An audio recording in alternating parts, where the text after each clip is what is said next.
Assalamualaikum warahmatullahi wabarakatuh. Salam sejahtera bagi kita semua. Makan ayam sambal teriyaki. Perkenalkan, nama saya Rizky. Ada positif, ada pula negatif.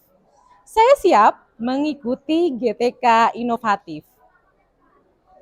Perkenalkan, nama saya Rizky Fitrianti Pradani. Saya merupakan seorang guru bahasa Indonesia di SMA Negeri 1 Rengel, Kabupaten Tuban, Provinsi Jawa Timur. Aktivitas saya selain saya menjadi seorang guru, saya juga merupakan seorang penulis. Saya juga aktif dalam berbagai kepenulisan dan saya juga bergabung dalam komunitas kepenulisan yaitu Indie Literary Club, ILC Lamongan, FLP Forum Lingkar Pena Kabupaten Tuban, FLP Jawa Timur, Forum Lingkar Pena Jawa Timur, IGPT Ikatan Guru Penulis Tuban, dan saya juga aktif dalam kepenulisan yang diadakan oleh penulis terkenal yang bernama Gol Agung. Saya juga merupakan seorang guru yang aktif dalam bidang organisasi kemasyarakatan, misalnya PKK RW 5 dan komunitas Kijang Super Family.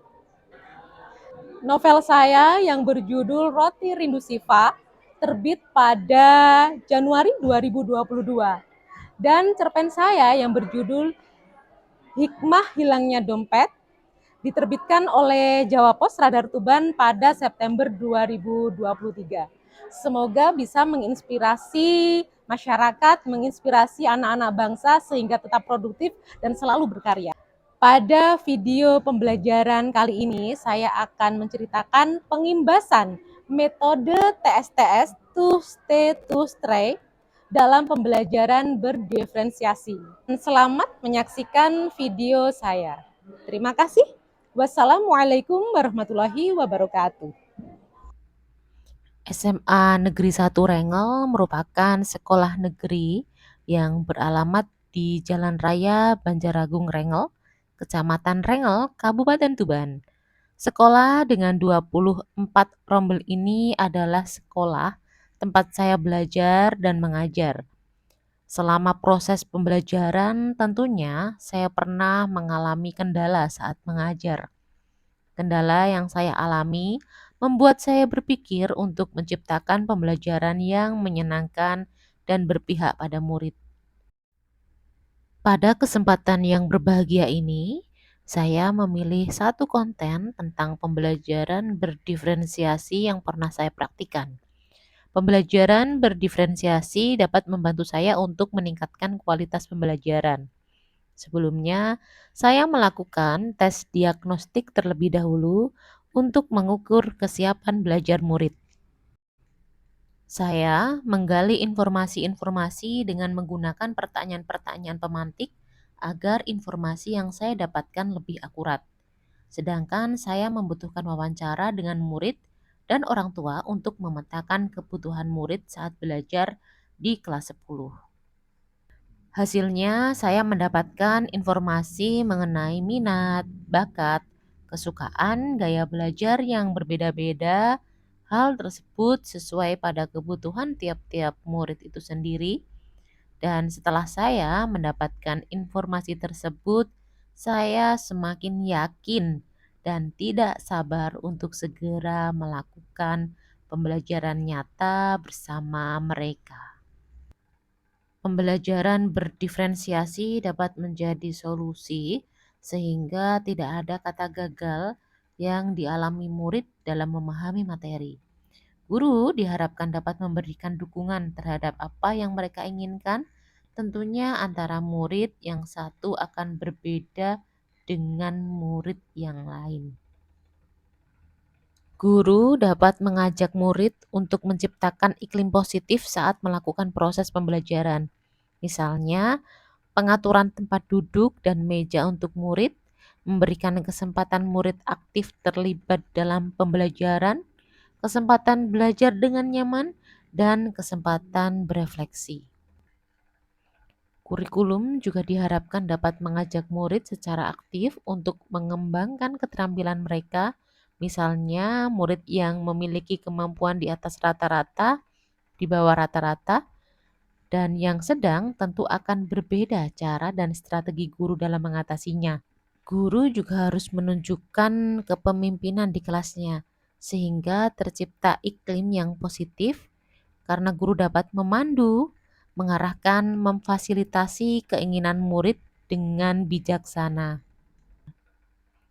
Hari ini saya mengajarkan materi teks LHO. Setelah saya mengetahui minat murid, gaya belajar murid, maka dapat disimpulkan ada 3 jenis kelompok belajar murid. Yang pertama, untuk anak audiovisual, saya menggunakan materi melalui video pembelajaran YouTube. Untuk anak kinestetik, saya memberikan materi dengan cara mengobservasikan lingkungan sekolah. Dan yang ketiga, untuk kelompok belajar visual, dapat membaca tulisan di blog dan artikel. Pengelompokan belajar murid tersebut yang dinamakan pembelajaran berdiferensiasi. Dengan begitu, maka kebutuhan murid akan tercapai. Untuk diferensiasi proses, murid dapat menggali informasi menggunakan beberapa media, yakni untuk kelompok belajar audiovisual dapat menggali informasi melalui video pembelajaran. Untuk kelompok belajar kinestetik dapat menggali informasi di lingkungan sekolah. Sedangkan untuk kelompok belajar visual dapat menggali informasi melalui buku, tautan blog, atau infografik.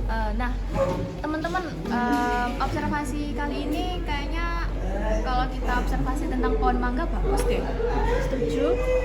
Soalnya pohon mangga kan selain buahnya manis, dia juga gampang dibudidayakan di rumah. Jadi kita gampang buat ngobservasinya. Oke.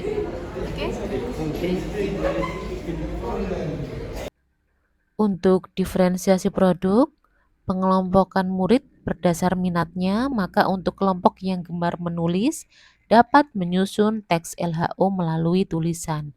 Untuk kelompok yang gemar bercerita dapat mempresentasikan di kelas atau menggunakan video.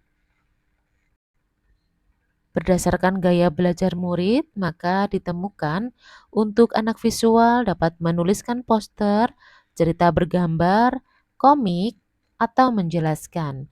Untuk kinestetik dapat bermain peran, sedangkan untuk kelompok belajar audio dapat melalui podcast atau video pendek. Strategi yang digunakan dengan melaksanakan tahap-tahap metode TSTS bagi berikut.